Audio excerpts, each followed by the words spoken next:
Hey guys, Matt here. Welcome back to the 1284. And in this video, we're gonna go through some CGC news and some recent pickups I had. Stay tuned.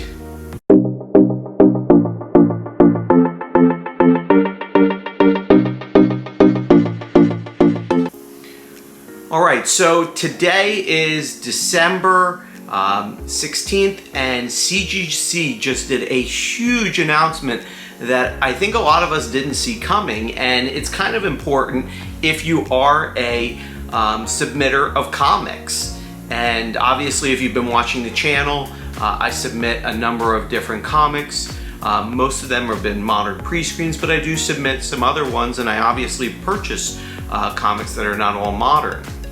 Well, the big news today is that CGC has just announced that they are going to now provide free graders notes for any subscription members.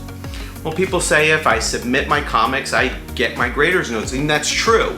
You do get graders notes if they happen to give them, and you do get them for about 6 months. However, what they're doing is if you buy a comic or acquire a comic or even are shopping for a comic and you have that cert number that you can see, well, if you have a membership, you would put that in and you would have to purchase those notes. So in essence, if you're thinking you might CPR a book, or if you just kind of want to know what the graders notes are before you purchase, you'd have to pay $5 for those notes. Well, not anymore. Now, as long as you are a paid member for their services, you're going to be able to get those notes for free. Somewhat very much like CBCS. I don't know that this is going to, in essence, make them any better than CBCS's grade notes. I think this puts them more akin to them.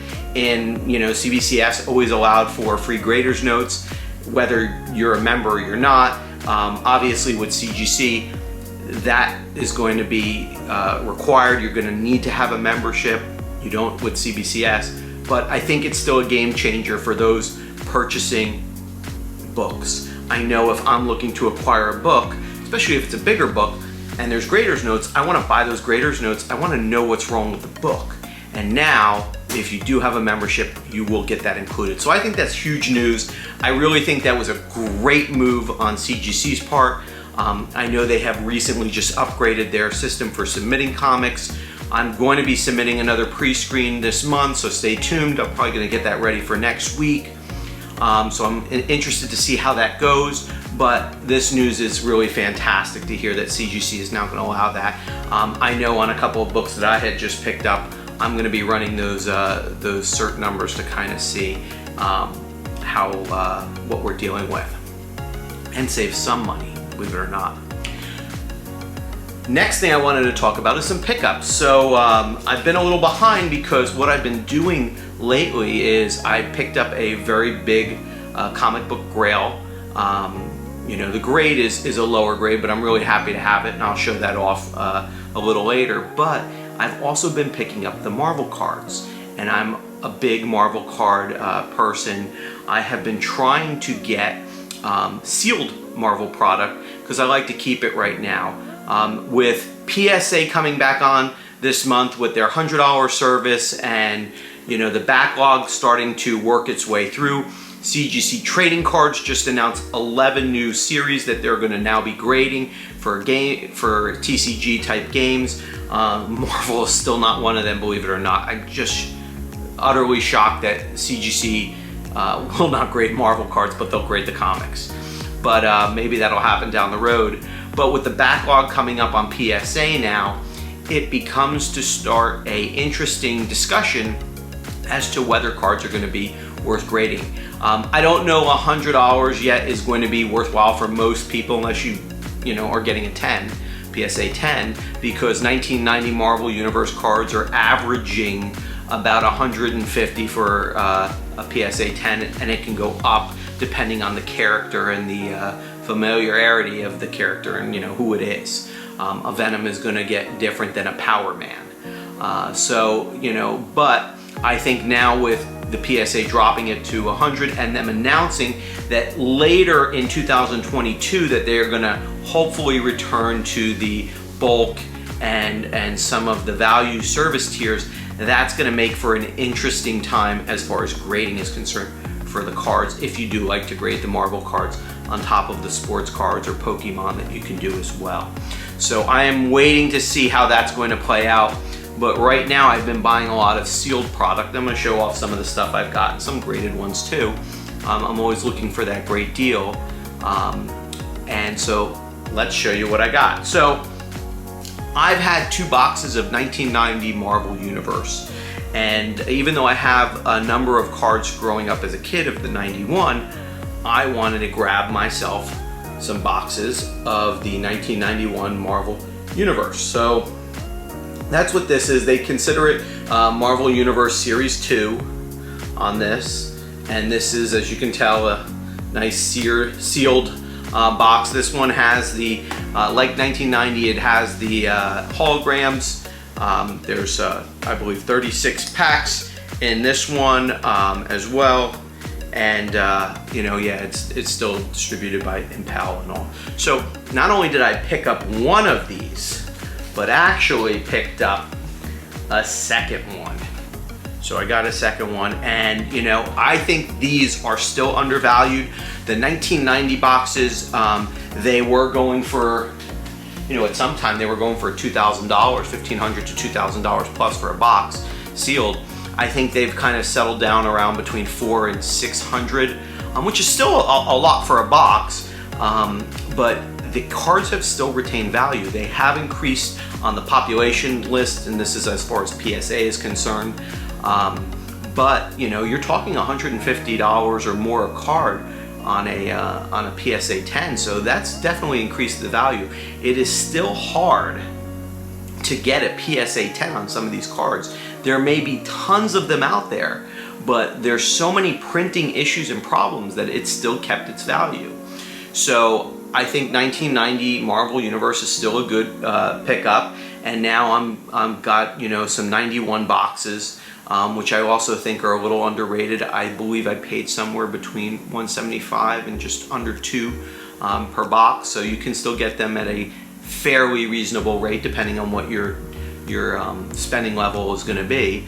But I do think they're nice. I think as 90 still continues, I think 91 will get a little traction as well. Another one that I picked up, which I'm really excited, is a sealed box of the 1994.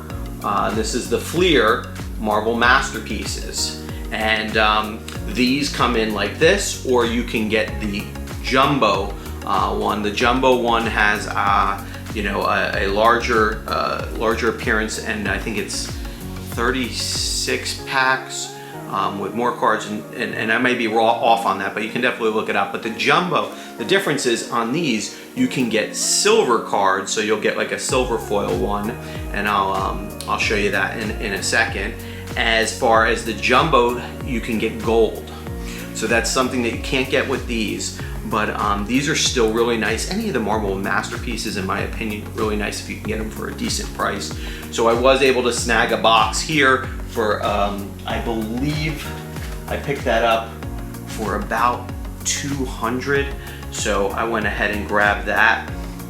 Another one I picked up right here is the Marvel Flair, and this is the 2019 box.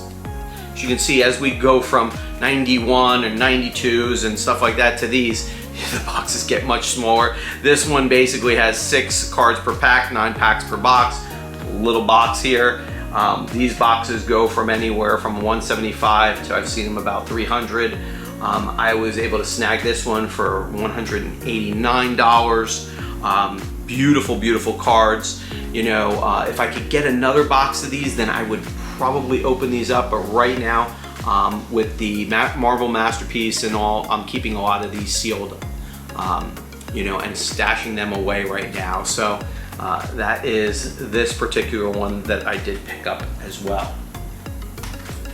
And then I was able to pick up not one, not two, but three of these bad boys. So let me show you what this is. This is the 2021 Upper Deck Now Marvel Metal. And these have really exploded as far as cost on these. And the reason for that is if you've been following any of the Marvel news as far as cards is related, the Marvel Metal cards from 2013, 17, and now into the years of 2021 and hopefully going further, have something called PMGs, Precious Metal Gems. And what those are usually limited number cards that go for exorbitant amounts of money.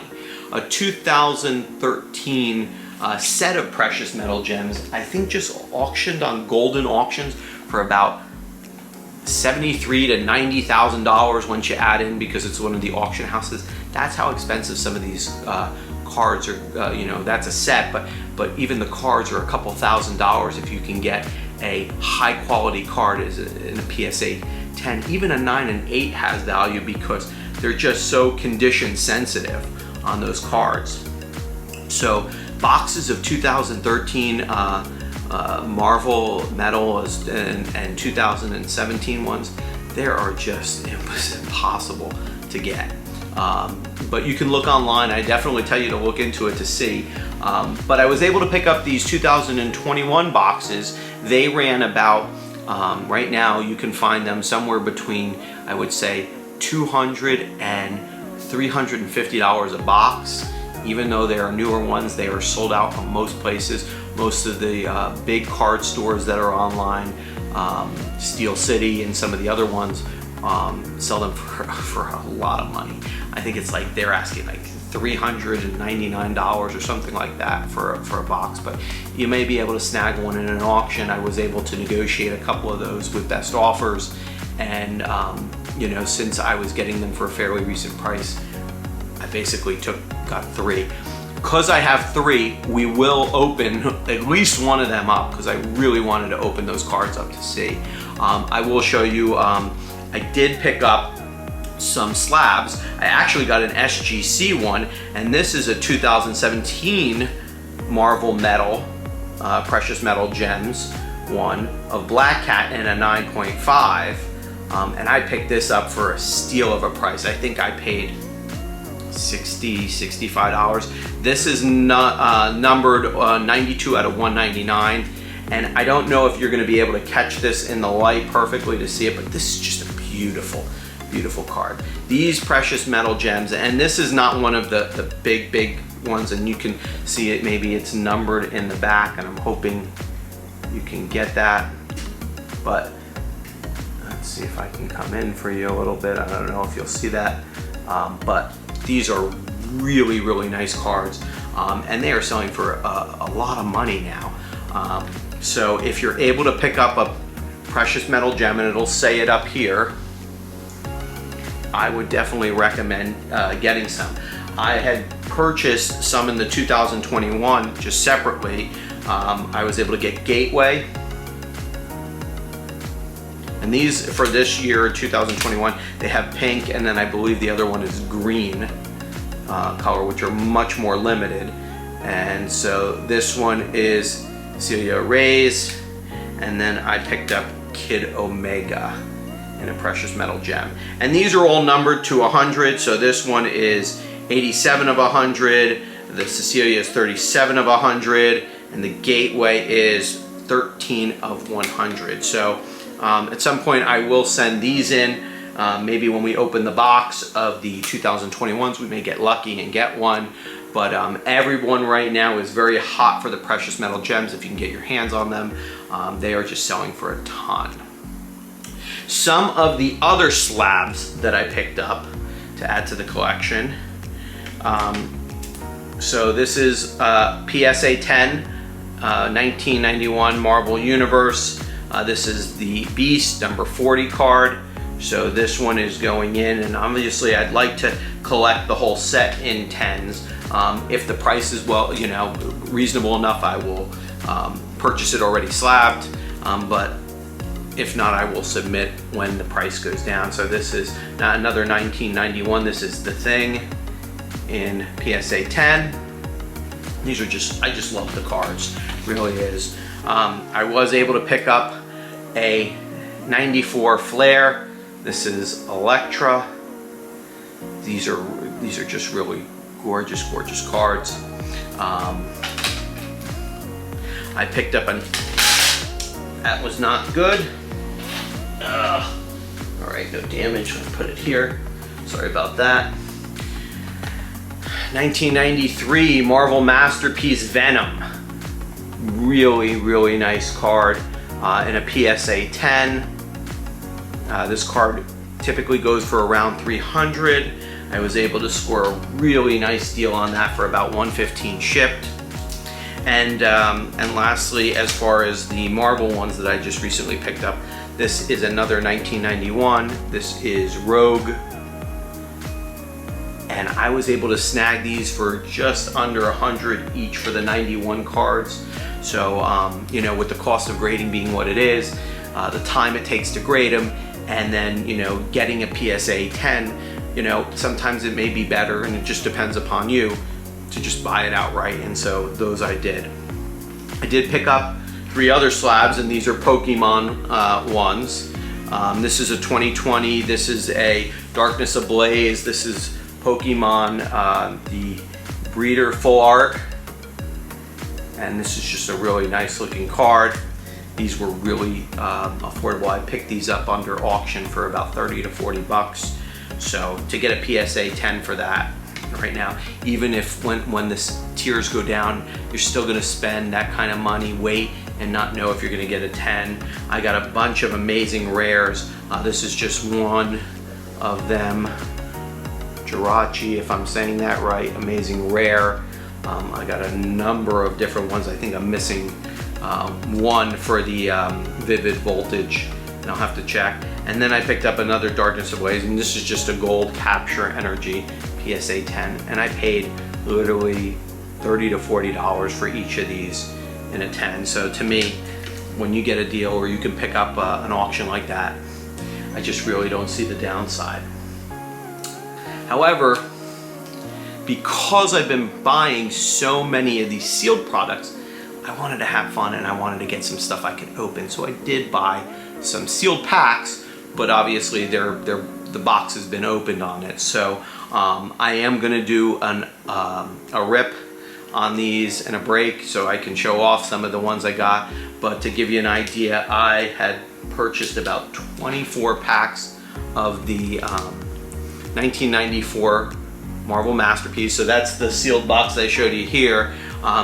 I just got a bunch of different packs of that, so we can open that on the channel, see what I got, just to give you an idea how many of these, like these are all packs of 94 Marvel Masterpiece. In addition, I was able to pick up approximately 8 packs, which these are really difficult to get lately, of the Marvel Metal, 1995 Marvel Metal. So you've got the Human Torch, Spider-Man, Iron Man, and the last one of these is, for pack art, is the Wolverine. So I picked up approximately 8 packs of those. I'm gonna definitely be opening those. I also won an auction for the 95 Marvel Metal, but the jumbo box. I bought a jumbo box that's 30, I think it's 30 packs, 10 cards in a pack, versus the 8 cards that I believe are in the in these normal ones. But I did purchase that. I'm waiting for that to be shipped and get my hands on it. I also purchased a couple packs of Women of Marvel. Those I'll open as well. Any of the packs I'm gonna try and open on the channel to have a little fun, but it was nice. So that's all Marvel pickups, but Marvel cards versus some of the comics. Let me show you the comic that I picked up. this was my big pickup. This is, for those of you who don't know, ASM 129. This is the first appearance of the Punisher. This one is in a 3.0. Since the Raiders notes are now free, I'm gonna pull these, but I did want to pick this up regardless. Special huge shout out to Comic Pro 3 on Instagram, Jason, who made this possible. I may crack this and press it. This one definitely is going to be tough to see. It is missing corner piece, and the back does have some chipping at the bottom, but I can tell you that this could definitely benefit from a press. So I'm gonna have it looked at and see once I review the notes as well to see, is it worthwhile? And it may not be. I may just be keeping it as a 3.0 and just happy to have it in the collection. You know, I've been waiting to get my hands on this first appearance. I'm really excited to have it, so it may just be the way it is. But if I could salvage even a 3.5 from this book, we're going to try it if it's possible. So I'm gonna take a look at that. So that's a lot of the pickups that I've had. Like I said, I've really been on a card frenzy lately, and that may not stop until January for the new year. I am going to be putting together a 25 book pre-screen next week. So stay tuned to the channel for that. Please leave some comments down below. Let me know what you guys are picking up, or are you picking up anything during the holidays? It seems like a lot of the books, a lot of the cards, everything takes a dip during December, which is why I'm trying to snag up a lot of the stuff that I can, because I'm getting really good deals on it. So I think it's been worthwhile. But let me know what you think. What are you picking up? Are you waiting? What are you doing now with Spider-Man No Way Home coming out and all of the news and stuff surrounding the Hawkeye series and some of the new appearances into the Marvel Universe, which I am not going to spoil. So do me a favor, like, subscribe, comment down below. I'll see you guys in the next video, and thanks for watching. Take care and have a happy holiday.